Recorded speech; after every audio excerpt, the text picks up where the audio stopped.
So we're going to be going through Google Analytics, Google AdWords, and a bit around SEO. So a really nice trifecta of the digital marketing world. Now some of this content is going to get fairly dense. It is going to get fairly technical. So feel free to ask questions as we go along. There's going to be question time at the end as well. But feel free to just jump in and ask as we go. Hi, I'm Dave. Nice to meet you. Just a little bit about me.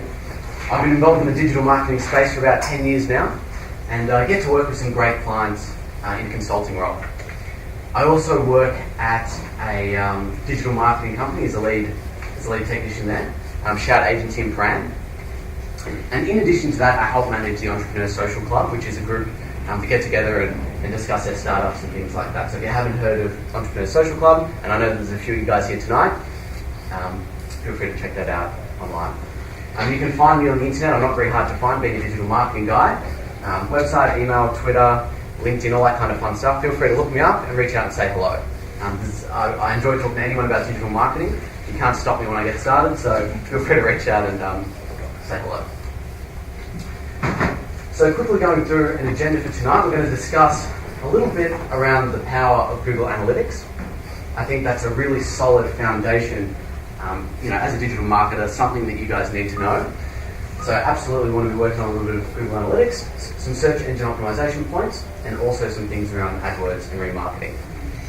And obviously question time at the end. But like I said, feel free to ask questions as we go. I thought I would start off tonight with this statement, with this quote. What gets measured gets improved. And as a tech guy, I must say that I really love everything about this statement. I really love everything about this quote. You can even go as far as to say that I live my life by it. And you can see how this is going to integrate into tonight's talk, right? We're going to be talking about Google Analytics, we're going to be talking about all this businessy, measurement-y, marketing stuff. But I think it goes deeper than that as well. I think it can apply to a lot of things in life. And I have a short story about a friend of mine, Matt, that sums it up very well. So most of you guys, I'd say all of you guys, would know what a Fitbit is. You put it around your wrist and it measures your steps and that kind of stuff. When you buy a Fitbit, you get a particular application that measures your sleep as well. I'm sure a lot of you guys have seen that, or you've seen it, your friends show you some cool stuff around that. Anyway, getting back to the story. This friend of mine, Matt, comes into work one day, nice and early, as he often does. He sits down in front of his computer, starts typing away, checking his emails as we all do. 5 minutes goes by, and he turns to me, and he says, Dave, I'm going to optimize my life. And when you hear someone say that, it's probably, concern is the first thing that you have running through your mind. But I went with it and said, Matt, what do you mean you're going to optimize your life? He said, this Fitbit thing, how it measures sleep? And I said, yeah, you've shown me that before. He goes, I've never been able to get a good sleep in my whole adult life. I have really bad sleep patterns. I'm restless. I wake up tired. I just have terrible sleep. It really sucks. But with this Fitbit, I can kind of measure how that's going, and I really want to try to improve that with what I've got. I said, okay, that's cool. Over the weeks and months, I saw Matt try some very interesting experiments to try to, see if he could move the numbers. I remember the week where he was, testing all different types of pillows. I remember the week where he was getting into the bulletproof coffee. I don't know how many of you guys have heard about that, but it's something to do with butter and coffee. I've never understood it. All sorts of crazy things. So Matt went out on this journey to improve his sleep. He was able to measure how his sleep was performing, and he obviously had the intention of improving it. Now, do you think Matt was able to improve his sleep? Well, of course he was. He had the intention to do it. He was able to measure it. What gets measured gets improved. Nice and easy. So I think this applies to a lot of things. And bringing this back to the digital space, Google Analytics gives you the ability to measure just about anything that happens on your website, start to finish. It'll give you the basic information like the number of sessions, the number of users, that kind of stuff. And it gives you some really advanced information, some of the stuff we're going to dive into tonight. Things like age and gender and funnels and conversion rates, and you can play around with attribution modeling, and you can do all of these things that really help you get an understanding of what your website's doing. And obviously you can adjust accordingly. You've got an instant feedback loop, and it's a fantastic tool. So when I sit down with a client for the first time, I often pose these two questions to them. What are you trying to achieve with your website? Now, to that question, I usually get some reasonably good answers. But to the second question, what are you going to measure and improve? Normally that, kind of confuses a few people. So let's dive into the different types of websites that you guys are going to have and what you would measure when it comes to Google Analytics. So the first type of website that you would come across, or some of you in the audience would possibly have, is a website that talks about news in some capacity. So a news website, a blog, a forum, something where an engagement metric is going to be, your measure for success. So if you basically have a news website or a blog that talks about a particular topic, ideally, or what you'd be aiming to do probably, is sell advertising on that blog at some point in the future. Build an audience, build an email list, that kind of stuff, and kind of, get eyeballs on the blog and eventually, hopefully sell advertising.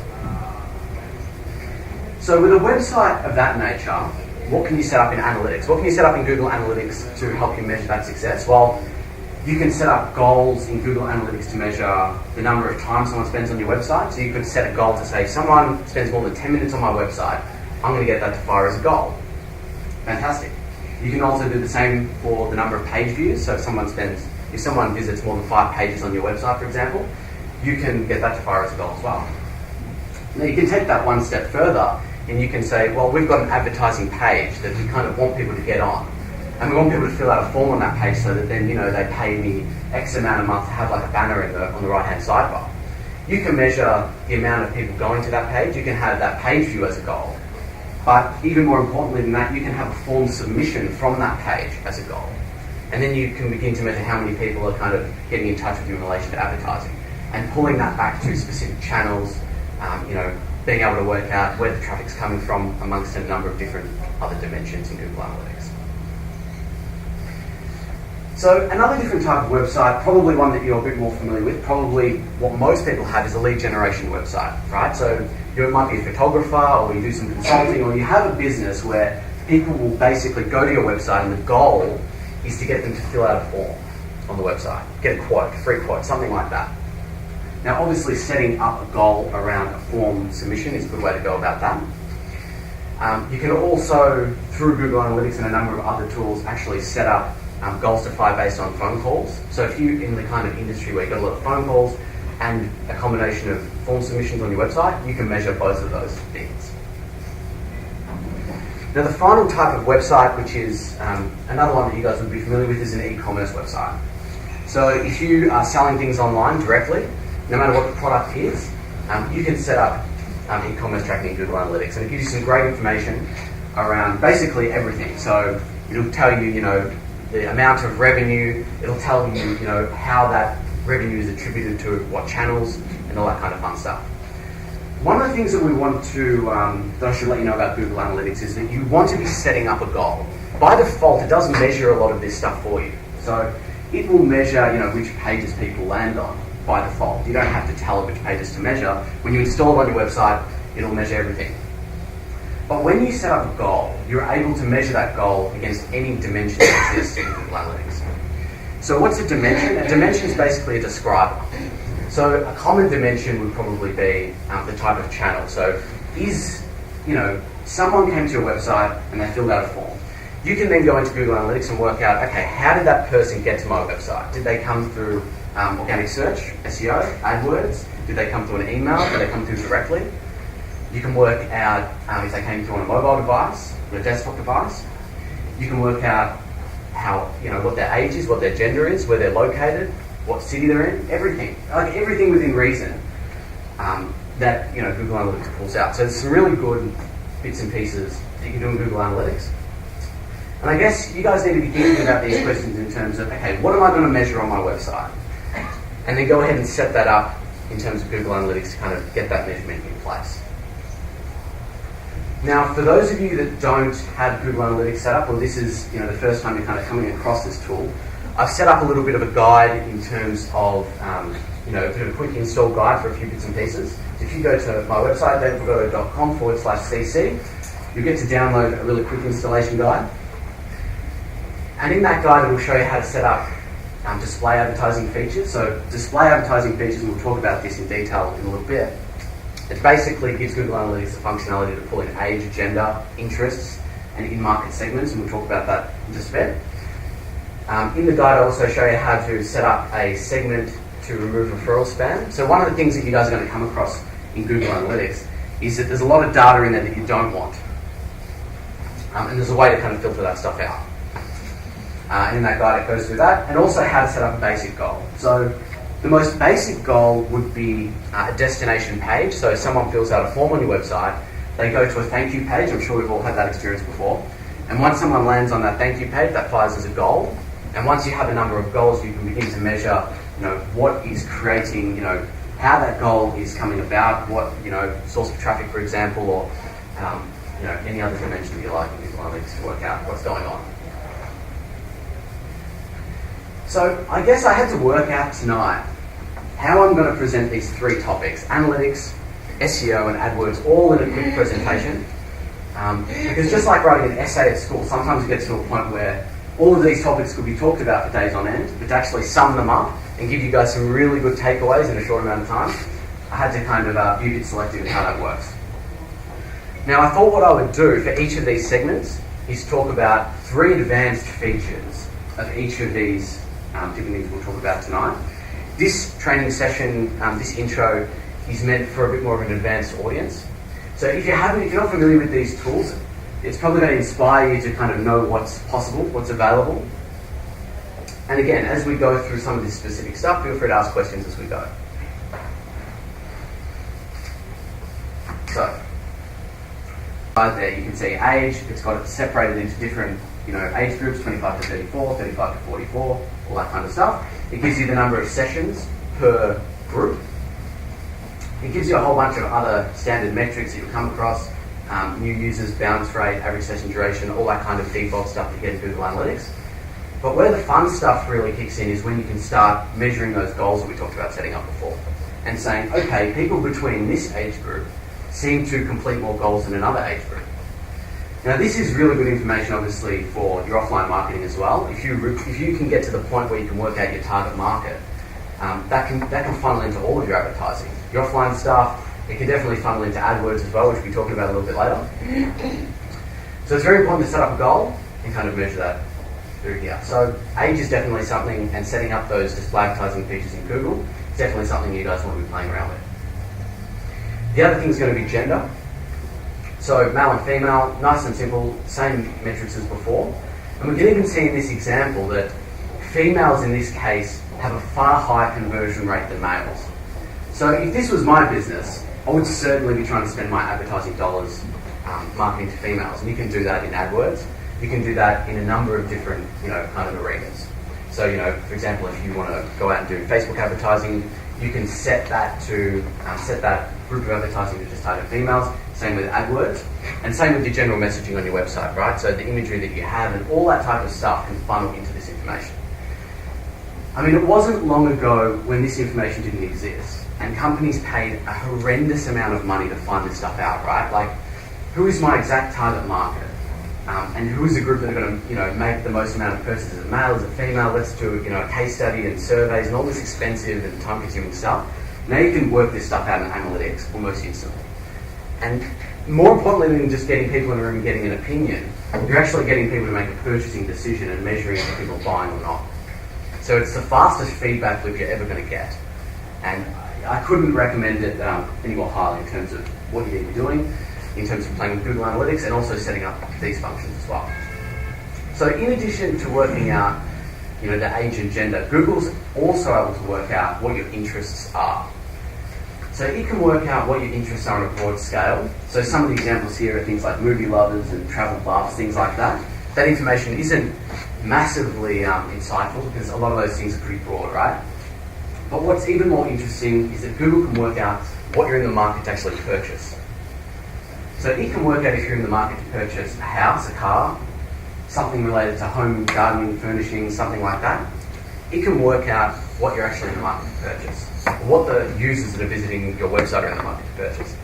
Now think about what you could do in terms of building an email list there. If you know that a lot of your users are interested in a topic that might sit on the side of your topic, it's possible that you could have a really good incentive around that.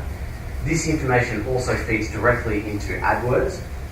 So, once you begin to set up analytics and work out, the kind of users that are making purchases on your website, you can basically plug that audience in across AdWords, across Facebook, across whatever marketing terms you decide to roll with. So another component of Google Analytics that's fairly underutilized is funnels. So everyone makes a bit of a journey on your website before conversion is made.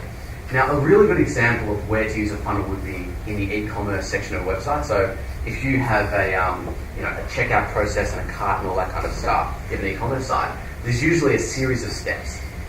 From a conversion rate point of view, you want to really cut that down. If anyone's seen on Amazon, they've even got the one-click purchase, it doesn't get any easier and any better than that. But like if you have a default Magento installation, for example, it gives you a series of steps that users have to go through. So they find what they want, they go add to cart, then they view their cart, then they go into the cart and they go, checkout, then they enter the first page of checkout with their name and their address. And then it goes to the next page where, it might be shipping options, and it goes to the next page and you put your credit card information, then you click confirm. So there's all these steps. And you'd be surprised how many people begin the journey of that and don't finish. It's almost like having someone in a physical store holding an item, walking up to the counter, and the line's a little bit long, and they're going, oh, no, I'll put this back and maybe come back later. So it's very easy to convince someone at that point. They've already made a decision and they're kind of interested in what you do. You already know that when you analyse this funnel. And you can use that information to remarket to these people. We're going to talk a little bit about remarketing later, but one of the most powerful strategies that I see getting used is really strong remarketing. And remarketing to people who have abandoned midway during a funnel. So definitely set up funnels in line with goals. So when you set up a goal in Google Analytics, it gives you the functionality to add funnel steps. So not all goals have funnels, but the perfect example would be a checkout and an e-commerce environment situation. So definitely have a play around with funnels, install them on top of your goals where you can.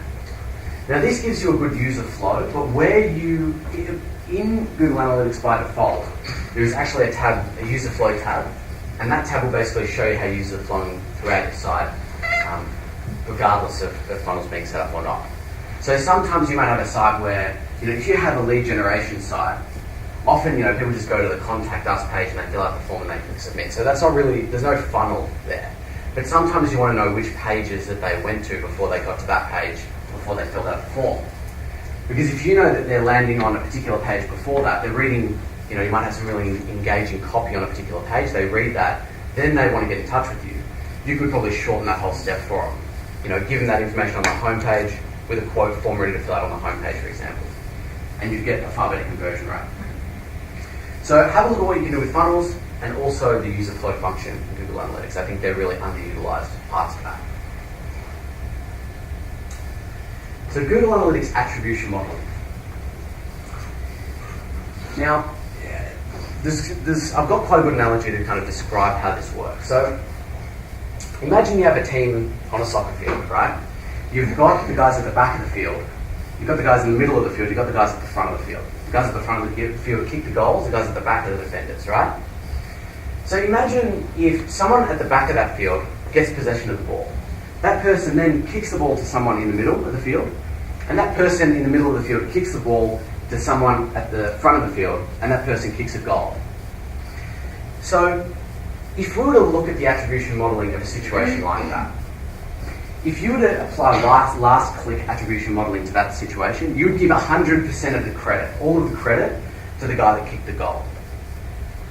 If you're looking at first click attribution modelling, you'd give all of the credit to the guy that started at the back of the field. If you're looking at linear, you'd split up the credit evenly to each person involved in that whole process. If you're looking at position based, it would be the first and the last person that got the most credit, and a very little amount of credit in between there. And time decay would be the person that kicked the goal gets the most credit, and then it steps down exponentially from there. So by default, when you're in Google Analytics and you're looking at which channels are converting, because that's a bit of a problem, right? In today's society, people don't just go to a website and make a purchase like then and there. Usually there's a set of steps, like they'll find you on social media, right? They get familiar with your brand, then they come back by organic search when they know your brand name. Then, they get on your email list and you email them, and then they click on something and make a purchase. it's very hard to say, oh, well, which one of those things has caused that person to make a purchase? I mean, there's a lot of things, isn't there? So by default, does anyone want to take a guess what Google Analytics is by default? Anyone? Last click. Last click, yeah. So by default, the attribution model Google Analytics uses is last click. Now, it's a bit more technical. It's actually last click non-direct. So it cuts out direct traffic from that because a lot of traffic that they can't really work out where it's coming from gets lumped in with direct. It's not just people typing it in the browser. But in essence, Google Analytics by default uses last click attribution modeling. So you really want to kind of understand that when it comes to analysing how things are working on your website. Because what you'll find is, you might throw a lot of money at all these different channels. You've got social, and you're working with email, and you're paying, you're doing some stuff on AdWords and paying an SEO company, doing all this stuff, right? And you get into analytics, and you're looking at the channel breakdown, and you're working out which channels, out of those, which ones are actually providing you the results that you want. And there's going to be channels that are really good last click converters that have that intent behind them. Like, for example, if someone goes online and types in buy XYZ into Google's search bar, they're pretty ready to go. They've got the intent to make a purchase then and there, especially if the word buy is in that search.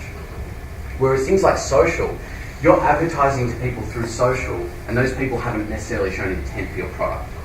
So social works as a really good assisting channel to a conversion for the most part. There are certain industries like fashion where social is a real pillar.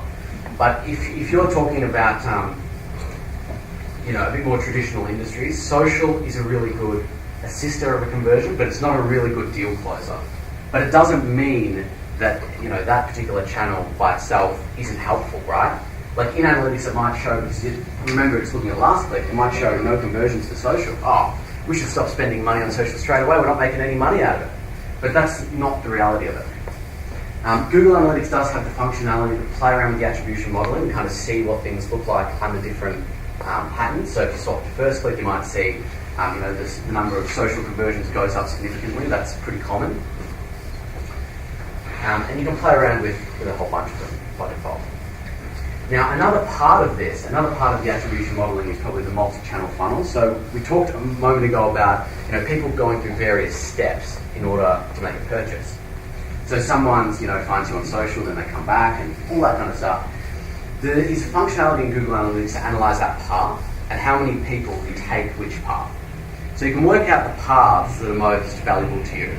That function exists, and it's a great thing to have a look at in Google Analytics when you guys have a bit of time. Okay, now before we jump into the SEO wins, any questions around analytics? Is it free or is it paid? It's free. It's free. It's absolutely free. I mean, that's what makes it such a good tool. So yeah. So another piece of the digital marketing puzzle is SEO. And it kind of depends on the industry you're in, what you're doing, which it decides which path you go down, right? Like sometimes social is going to be a great channel to push first. Like if I was in the fashion industry, social would probably be the first thing that I'd gravitate to. SEO and AdWords, what we're going to be talking about tonight, are definitely more intent-based. People type in a search, you're trying to rank for that search, or you're paying it to be placed for that search. So there's a lot more intent behind that. And it's usually, in the traditional industries where you have, higher purchase out of items, they're the kind of channels that work well. Also, you have to consider competition. A lot of these things can be competitive. A lot of industries are very competitive, especially with SEO and things like that. So you have to weigh up all of those things before you work out kind of which way to go down. But let's talk about some of the key components that you guys should be working on when it comes to SEO. And the first thing I wanted to talk tonight about in regards to SEO was titles, meta descriptions, and keywords. So this is what a search result looks like when you type in, I think the search term was photography Melbourne. And basically the section that you get in blue there is the title. That's the title that is set on the actual page. Now Google does like to change those from what you set occasionally, but in essence that's getting pulled in from the page, and that's the title tag, that nice title in blue. In green you've got the URL, and under that you have the meta description. So up the top here is a little bit of a breakdown in terms of when I get a website and break it down and do some SEO work on it, I basically put it into a spreadsheet and put it through this series of steps. But in essence, titles need to be between 50 and 70 characters in length. You want to make sure they're not too short, you want to make sure they're not too long. Titles by themselves probably make up the most important ranking factor that exists. If you were to do anything to get a quick win in terms of SEO, it would be rewriting your titles, by far. There's some other things that we're going to talk about. Content's one of those things, absolutely. But titles by themselves, I would say, as a quick win, is something that you guys could literally go home tonight and adjust and see some great results from. So have a little bit of a think about that. But we want to make sure that the length is between 50 and 70 characters. We want to make sure that the most important keywords that we're trying to rank for are at the start of the title. So as an example, you might have a title, if you look at that one up the top there, the old title, the title that you might have, it's common to have home as the home page, and a pipe or some kind of separator, and then, the brand name. That's kind of default when it comes to things like WordPress and things like that, depending on how you set it up, of course. But ideally, we want to make sure that the most important keywords are first in the title. So you can see for the homepage title of a photography website, where they make their money from the wedding photography side of things, you could have a title that says Wedding Photographer Melbourne, then a pipe separator. Now a pipe separator acts a little bit different to every other separator out there. It's different from a dash or a colon or anything like that. It basically means and or as a regular expression. It's a bit of a techie developer thing, but basically you want to use a separator that's a pipe when you're using the same instances of keywords. So we've got Melbourne here, we've also got Melbourne here. Now, a big part about writing titles is to make sure that they're not over-optimized, so the same keywords don't repeat. But where you have a pipe separator, you can bend those rules a little bit, because you're kind of separating them in a way that other separators visually, the other separators might work visually, but a pipe actually kind of defines two separate ideas to an extent. So we've got Wedding Photographer Melbourne, pipe, photography services in Melbourne. So we want to make sure that the length, again, 50 to 70 characters. We want to make sure that the most important keywords are at the start. So Wedding Photographer Melbourne, pipe. Wedding Services Melbourne, so that's just a variant on that keyword over a pipe. We want to make sure that there's no duplicates in terms of titles. So you want to make sure that you're not writing the same titles for everything that you kind of do. And so that basically covers kind of what we want to be doing with titles. And we just want to make sure that we're getting those keywords in there, but it's not over optimized. There's no duplication, and that's kind of how we want to work it. Now, if you look at this example, it basically splits out into different silos. So this is kind of going a little bit beyond titles and meta descriptions, but I should explain it because it's up here on the screen. But if you have the homepage targeting Wedding Photographer Melbourne, pipe, photography services in Melbourne. Let's say that you do most of your business as wedding photography, but you also do family photography, you also do portrait photography. Often it's a good idea to split up those pages, and then you can have the following types of titles that are family photography in Melbourne first, and portrait photography in Melbourne first. So you can see how having the relevant keyword that you're trying to rank for, which will be in line with the copy that you have on the page, the relevancy of the page itself, would have a massive benefit there. Jumping onto meta descriptions, so that section under the URL that we've looked at before, we want to make sure that they're 150 to 160 characters in length. We want to make sure that they're not duplicated, that they're not over-optimized. We want to make sure that they're engaging as possible, because a meta description doesn't actually have a direct impact on search performance. So you can jam as many keywords as you want into it. We don't want to over-optimize them, of course, but you can put the keywords into it, and it's not going to rank your website any better. But indirectly, by having an engaging piece of copy there that people click on, that click-through rate in the search results is a ranking factor, that level of engagement. So we want to make sure that we're writing engaging meta descriptions beyond anything else there.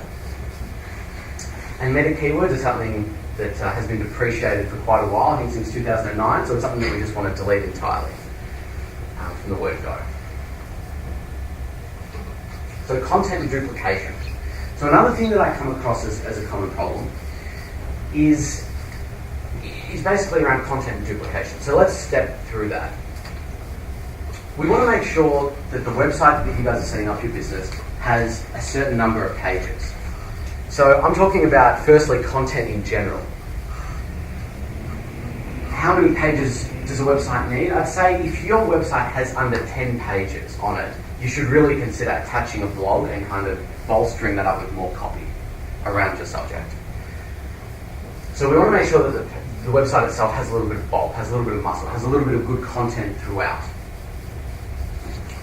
We want to make sure that the copy that is being used is not duplicated internally. So that's basically if you've got the same piece of content on your About Us page and your homepage, you want to make sure that that doesn't happen. That causes major problems. We want to make sure that the copy isn't duplicated externally either. So you don't want to use the homepage content in your business descriptions for business listings and stuff like that on Yellow Pages and TrueLocal and all that kind of other link building stuff that you guys are going to be doing. We also want to make sure that there's a good amount of copy per page. So in that example of a wedding photographer, that's the keywords that we want to target on the homepage. We want to make sure that on that page there is at least 300 words of content. And same with those other pages that were those secondary pages. We had portrait and we had family. We want to make sure that there's 300 words of copy on that page. And we want to make sure that copy is very aligned to the subject of that page and that the keywords are used in that copy. Now, from a technical point of view, we often say that we want the density of the copy to maybe be around that between 1% and 2%. And that basically means the commercial keyword like wedding photography, wedding photographer, and instances of that, you want to make sure that you're not using that too much. And you want to make sure that you're not using it too little either. You want to make sure that it's used the right amount. But in essence, you just need to make sure that you have engaging copy, the keywords are used in there at least a little bit. You have that title that aligns to that. And also that you have a H1 tag. So a H1 tag is like a heading tag on a page. It's basically like the title of a book. Every page should have one H1 tag. Shouldn't have any more than one H1 tag. It happens all the time though. We have more than one H1 tag, but in essence you should only have one H1 tag per page, and that should align to the keywords as well. So you can start to see in the SEO space, everything's going to start kind of siloing together. We have a particular URL which may contain the keywords, or probably does, like if we look at the family example, /family. That title is going to be written so that it has those keywords in it. The H1 on the page, the title, that title of book section of the page has those keywords in it. The copy has those keywords in it. We obviously have to be mindful about over-optimization, so you want to make sure that it's not in there too much. That's why we kind of give the guide of 1% to 2%. We definitely don't want to break that 2% barrier. But in essence, you can begin to see how everything silos up when it comes to SEO. Okay. Now jumping into backlinks and quality signals. So backlinking is a really big part of SEO. We've talked about kind of writing titles and those meta descriptions. That's absolutely important. We've talked about getting the copyright on the page and how it kind of silos into those titles. You're going to see a massive improvement out of those two things. The missing piece of the puzzle, and there's a lot more technical stuff than this, but the three biggest things that you need to focus on. The third one of those is backlinks. So that's basically getting links from other websites back to your website. And that link basically acts as a vote. Basically, it's basically saying, look, this website that I'm linking to, I trust them, I like them, I'm linking to them, I'm going to give them some of my credit and I'm going to give them a thumbs up. So in essence, getting a backlink is like getting a vote. There's a few things that we want to look at when we begin to analyze the backlinks that you guys have. So, if you guys go home tonight, for example, you begin to work out these numbers and see kind of what's going on. The first number that we're going to look at is referring domains. Now these screenshots are from a tool called Ahrefs. It is a paid tool, but some of this information can be, I think you can set up a free trial account and all that kind of stuff if you want to have a bit of a play around with it. But the first number we're going to look at is referring domains. And a referring domain differs from a backlink in the sense that you can have 10 websites linking to your website, and you have 10 referring domains. But from each of those websites linking to you, you can have multiple backlinks. So you can have one website that links to you 10 times. In essence, though, that only counts really as one vote. So the number for success here is definitely referring domains. Now, how many referring domains should you have? That kind of depends on a lot of factors. But I would say if you have under that 30, 40 referring domains to your website and you're in a niche that is even halfway competitive, you need to be focusing on link building in the SEO space. On the other side of that, often I'll come across a website that has a few too many referring domains. Now, you should note that if you have really high quality links pointing to, the number can be infinite, it can be any number, it can be the higher the better. But what I normally see is that, people who have done SEO in the past, they go and they buy backlinks. When they buy backlinks, they usually, go down the cheap route of, getting 1,000 backlinks for $20 or something on Fiverr. That's a pretty common thing to happen, or it was in the past anyway. And often they end up with, 400 referring domains for like a local plumber. And there's just no way that someone like that is going to have 400 referring domains. That's before we dive into the quality of the domains and all that other stuff that we're going to talk about now. But I would say that you kind of want to be sitting between that, 30 and 80 range. If you're sitting between 30 and 80, you're in a pretty good spot. If you're below 30, you definitely need to work on your backlinks. If you have over 80 after checking this tool, you might want to start to investigate a little bit to why that is. Either you've done a really, really awesome job, or you might have done something that you maybe should not. So is the goal 30 to 80 backlinks or 30 to 80 referring domains? So you kind of want to be in the band of 30 to 80 referring domains. Referring domains, Yeah. So you'll kind of want to stick in that band. But like I said, the more the better, but it becomes very, very challenging to get high quality domains linking to you. I mean, that's a lot of what SEO is all about. But so have a look at your referring domains, see if it falls into that category. The other thing that we're going to look at in this tool is link velocity. So basically this graph is showing the rate at which links are getting built. If you go out and buy a whole bunch of links very cheaply, what happens to this graph is that you get a sharp spike and then it will get a sharp drop off. And that is just an instant, you just know instantaneously that this person's done something that they shouldn't have done, and Google is well and truly all over this. They have algorithms in place to penalise people over this kind of stuff. So you have to be very careful in this space to make sure you kind of play by their rules, or at least in an area that is, grey. So when we're looking at velocity, we want to see that nice, slow and steady increase over time. That's what we want to see. We want to see something, we want to see this graph continue in a nice, steady progression, basically. Other things that we're going to look at is where the links are actually coming from. So if you're an Australian business, it makes sense to have links from other Australian websites. It doesn't really make a lot of sense to have links from Russia, from Germany, from everywhere else in the world. And that's often, a signal of a low quality backlink profile as well. So if you log into Ahrefs and you bring up this graph and you're seeing colours everywhere, it's usually not a good sign. It's usually saying, you've probably done something you shouldn't have, or you've come across a domain where something like this has happened in the past. Now, a few other things that we look at when we analyse backlink profile is the anchor text. So the anchor text is that blue underlined text you see on a website, and you click on that and it goes to another website. Now, the actual text that is underlined in blue, that's called the anchor text. Now, we want to make sure that that anchor text isn't over-optimized, because often what would happen in the past is, you could get a great SEO result by basically manipulating the kind of backlinks that you get by putting your commercial keyword in that anchor text again and again and again. So you'd have wedding photography, instead of your brand name linking back to you again and again and again, and that's a very obvious indication of a not so natural backlink profile as well. So in Ahrefs you get to see that anchor text cloud, and that's something that you want to be aware of. And a final piece to the backlinks would be the referring IP addresses. So that's another piece to this as well. And basically, when a website links to your website, that website is hosted on a server, right? Every website is hosted on a server somewhere. It's in a data center, it's sitting, in a hard drive, in a computer somewhere, it's allocated an IP address.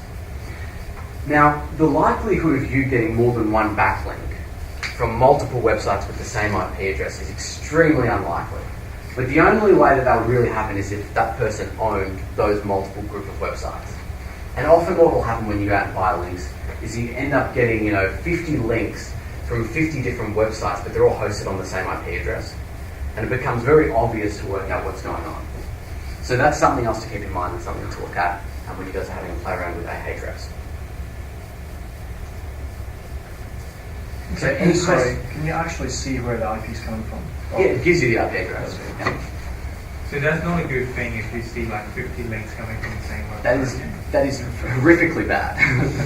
Horrifically bad. What we normally do is we disavow those links. So Google has a function where if you come across a whole bunch of links that you kind of want to disassociate from you, like for example, if you buy a domain and you realise this later, or if you did some dodgy things in the past and you've kind of sworn to Google to be better and you want to clean it up, you can basically submit to them a list of URLs that they kind of disregard as being yours. So when they kind of update, like Penguin, which is their algorithm around link quality, like it doesn't look at those links because you've already told them that, hey guys, that I don't know why they're there. It wasn't me. I'm just just totally separating myself from them.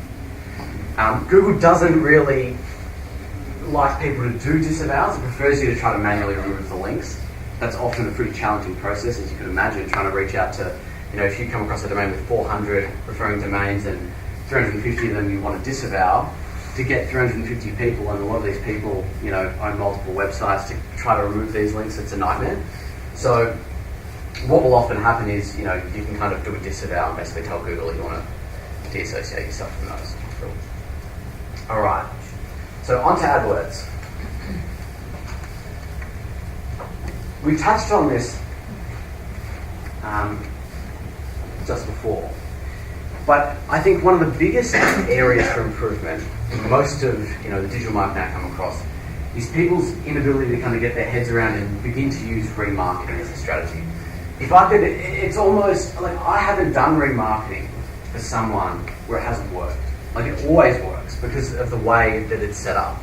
You're targeting people that have been on your website before. So I'll run you through this process for people that aren't too familiar with what remarketing is. Basically, what will happen is, someone makes a search for your website, whatever it means, they go onto your URL. As soon as they go onto your website, they get tagged, right? Then they leave your website, and then you have the ability to show them display advertising afterwards. So I'm sure you guys have all seen this before, where you've found, you've gone onto a website or you've looked at something on eBay. They do this quite well. And it just follows you around forever, this ad. It's like, I looked at this website once, they just keep advertising to me, they just keep showing me stuff. They're doing remarketing. And it even gets more powerful where you can do dynamic remarketing. eBay do this very well again, where it shows you the specific product that you looked at. How many of you guys in the audience have gone onto eBay or a similar kind of, an online shop, whatever it is, you found something that you've kind of liked, you've had a look at it, and for the next 3 weeks you just get followed around with this thing. It just keeps following you, it just taunts you. Buy me, hey, come on. It can be a little bit intrusive, but it does work tremendously well. Absolutely, 100% tremendously well. Now, it's very valuable to be able to target people that have landed on your website and show them a message. Like that's the easiest way to do it. Someone lands on your website in any capacity, and then they get to see banner advertising, for 20% off end of financial year sale, whatever it is you're running at the time.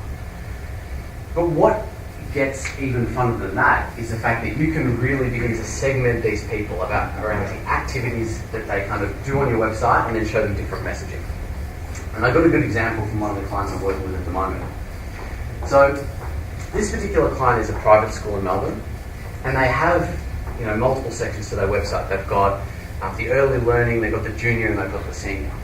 Now, depending on where a visitor goes on the website, if they look at the early learning section, if they look at the junior or the senior section, it will basically trigger different advertisements to them. So if they look at the early learning section, they get shown advertisements with, nice, smiling, very young children that fit into that demographic. If they look at the senior section, then they get to see the more senior photos and imagery that comes with that. And as you can imagine, there's a lot of power in being able to target people so specifically. In Google Analytics, you have the ability to set up segments. So you can segment people by the pages that they visited. That's an example of that private school. The pages that they visit, then we remarket to them separately. You can do it based on their age, their location, their gender, anything that exists in Google Analytics. If they're on a mobile, a desktop, you can even bring it down to what they're interested in. We talked about that. What browser they're using. Is it Chrome? Is it Firefox? It's truly endless what you can do and what you can kind of remarket to people. The other thing that I should point out again is that this works really well when people abandon a funnel. So in an e-commerce environment, someone's in the middle of making a purchase, but they just don't go through with it. Remarketing is so powerful to bring them back. You show them a message, come and complete your order and get 20% off. Like who's gonna that works tremendously well. It's unbelievable. So I'd say if there's one thing tonight that you guys should kind of learn and try to play around with, it's definitely remarketing as a strategy. Because like I said, I haven't done it once where it hasn't worked with a little bit of polishing as well. Another good angle to go down with Google AdWords is Google Shopping. So I don't know how many people have seen this before. You type in something, Nike shoes, and you get these images and you get these ads that take you directly to the product to make a purchase. This is a really good angle because, in human nature, we're all pretty lazy. And to actually set these up, it takes a little bit more effort than setting up normal ads. So you'll end up setting up these ads, you'll get a better conversion rate, and you'll pay half the price.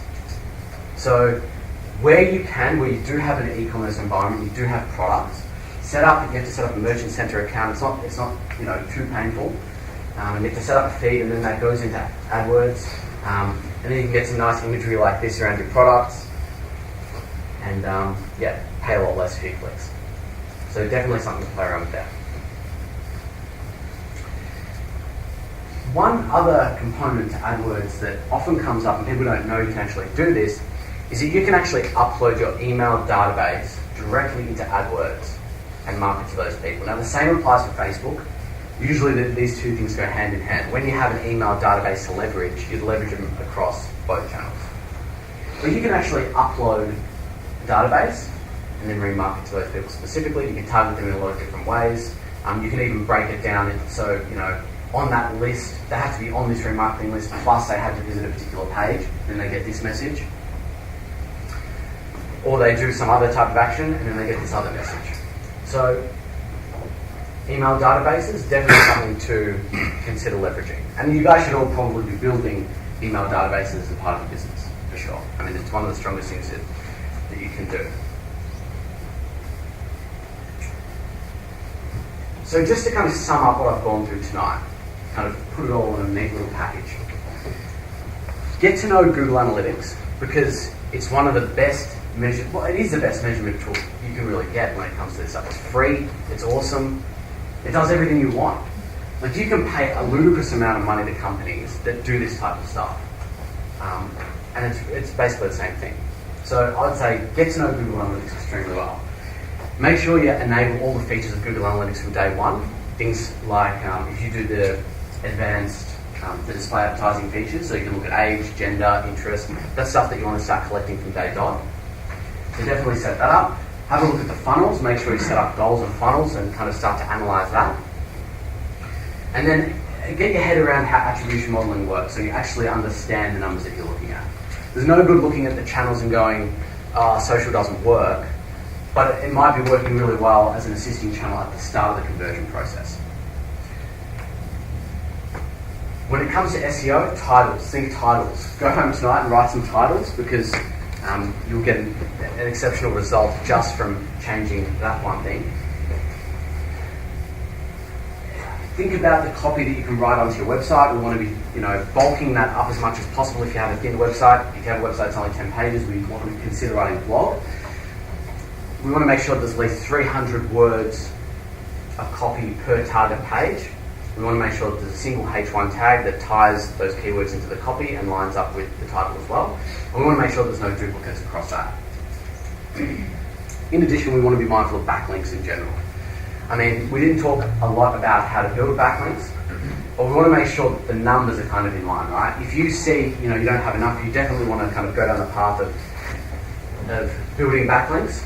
We want to make sure the backlinks have quality as well. And keep things in mind, like referring IPs, things like anchor clouds, all that kind of stuff that we talked about. AdWords, remarketing. Get out there and do some remarketing because it is so powerful. Like it should almost, it's on the verge of being illegal. It's that good. It works that well. So I would say, go out there and have a play around with it because it works extremely well. Have a look at those email databases you can integrate, and if you have the ability, Google Shopping, have a play with that, you'll get the clicks at half the price. Generally, anyway. So this particular intro course is actually leading into some other courses that I'm running towards the end of this month and start of next. So I'm going to be diving into SEO in a bit more detail, Google Analytics, no surprises there, search engine marketing and display advertising across 4 different courses. And if you go to this URL, davidpagotto.com/MC, we're doing 30% off all of these courses for the next 24 hours. And anyone that signs up to any of these courses will also get an hour with me one-on-one, and we can kind of go through your website, do some analytics, do some SEO, whatever you guys want. So have a bit of a look at that, and if you have any questions, have a chat with me afterwards. Thanks so much, guys. Do you have any questions? Questionless, no questions. Oh, we've got a question at the back. Oh, we've got some questions. Okay, we'll start with this guy. Right. On the analytics side, what's the daily or monthly volume above which these numbers start making sense? That's a good question.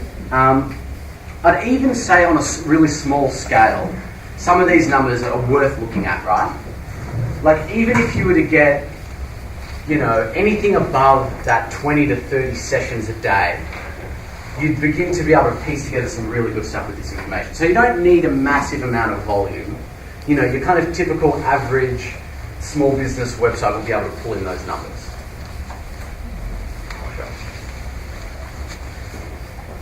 With Google AdWords, I work for a charity and we're looking at applying for a Google grant. Yeah. Does all that remarketing stuff, is that available with the Google grant? I believe it is. So that's definitely, I believe with the Google grant they give you X amount to spend, and then you get to kind of, place it as you see fit. So I believe you can do remarketing with that, and that's definitely a good angle that I would definitely try to look at for sure. In regard to the remarketing, so what kind of sites that you can actually display the ad for the users? What was it, sorry? So in particular, for example, sometimes I can see those ads on LinkedIn, on other social media. So I'm wondering whether it's their internal advertising or it's from Google. Oh, okay. Well, the Google, where you can do the remarketing as, kind of like, I guess you could say, small to medium business, is across the Google Display Network. And that covers a massive amount of sites. It's not all sites, but it's a massive amount of them. And usually on the banner, you can actually see there's like a little ad choices thing, and you can kind of work out that it's Google and all that kind of stuff. But in general, I would say that, it covers enough to make it really, really effective. Like it covers, like most of the display advertising that we'd all see every day is on the Google Display Network. So you're going to get a massive reach. There might be certain sites that only work with some of the top tier Google stuff. I don't know if this is a dumb question, but I'm just wondering if you put all your effort in Google Ads, Words, and everything. Yep. Do Facebook actually use those data, or is it completely separate thing? The marketing. When you say use that data, what do you? So if I do all the backlinks and everything, like all the referral, so I start my marketing via Google first. Yeah. Would it be more beneficial for me to start with Google, then invest in Facebook, or I can do Facebook first, then Google? I'd say it really depends. Like I'd say the data, like I wouldn't have a preference to one or the other first. It would depend on the industry, right? So like, if I was doing something in fashion, social is where you want to be. Yeah. But then there are other industries, like if you were doing something in finance where it's a bit more direct, type of stuff, then you'd definitely start on the AdWords and SEO side of the spectrum. And there's no reason why you can't do both together, right? Like there's no reason why once you have your email marketing list, it gets uploaded into AdWords, it gets uploaded into Facebook. Yeah. And there's no reason why you can't do remarketing, because you can do remarketing on Facebook as well, in a very similar way that I've discussed with AdWords. There's no reason why you can't do both of them together. And that's what we do most of the time, right? Because like if you're going out with a remarketing campaign, like you want that brandability, you want that massive reach, usually you kind of hit it on both angles. So it's like you give it to them on Facebook and on AdWords. They're just getting ads everywhere. They can't escape you.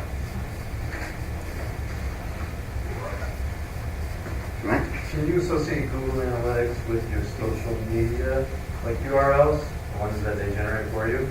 What was that? Say that again, sorry? Social media URLs, like Yeah, so I have a LinkedIn profile for a company, can embed it in LinkedIn or Facebook. Well, what you'd probably do is try to, you wouldn't be able to embed analytics directly into those profiles, but what you could do is you could probably tag the links that you have on those profiles going back to that website as a particular campaign that you can then measure. So that's probably what you'd start to measure the engagement from the profile to your website. Because those profiles, like Facebook for example, if you have a page, it's got its own analytics inbuilt. And you could probably, with enough playing around, you probably export that and import that into analytics. There'd be a lot of messing around that you probably wouldn't do unless you're at a really big scale. But yeah, in essence, you'd probably just measure people that came to your website from those platforms. You could set up custom links to do that, and that's probably how you go about it. Do you have any tips for building the referring links? The referring domains. So would you do that organically by approaching like maybe a similar partnering business that would be useful, or would you just pay for that? Well, there's a few core ways to get it. So the first thing that I always suggest to people is, if you're a small business, you have connections, you have suppliers, you have some people you know in the industry that you can get links from. So brand leveraging, kind of working out the connections you already have, that's a really good angle. That's the first thing you should do. The second thing you should do is get your business listed in all the standard kind of business directories out there, especially like the high quality ones, True Local, Yelp, Hot Frog, the ones that are kind of have a little bit of credibility. You wouldn't just go to, put your website on anything out there. And the other thing would be probably the engagement of other related websites, usually blogs, and you supply them content for links in return. Okay. They're three of the core things. Another thing you could do, you need the tool to do it, Ahrefs. You can begin to kind of look at your competitors and work out where they're getting links from. And then you can, outreach to the same kind of places, work out if they're an industry member from here that gets a link from this page.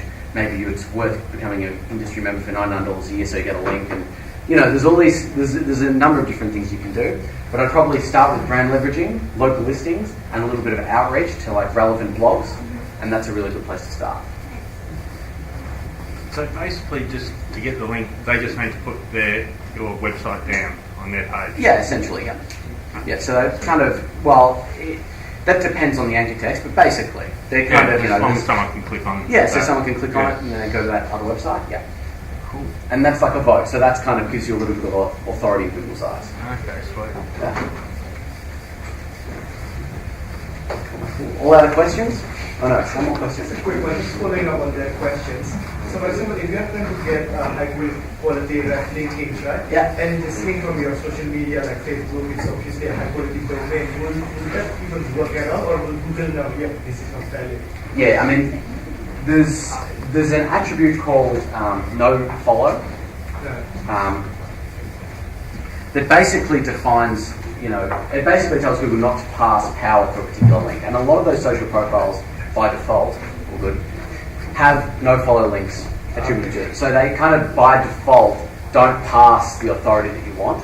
Right. But, you would see, just because it's nofollow doesn't mean you don't get a benefit from it as well. So there's kind of that balance.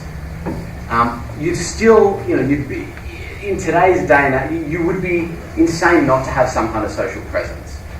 And that would have some impact on search performance, absolutely.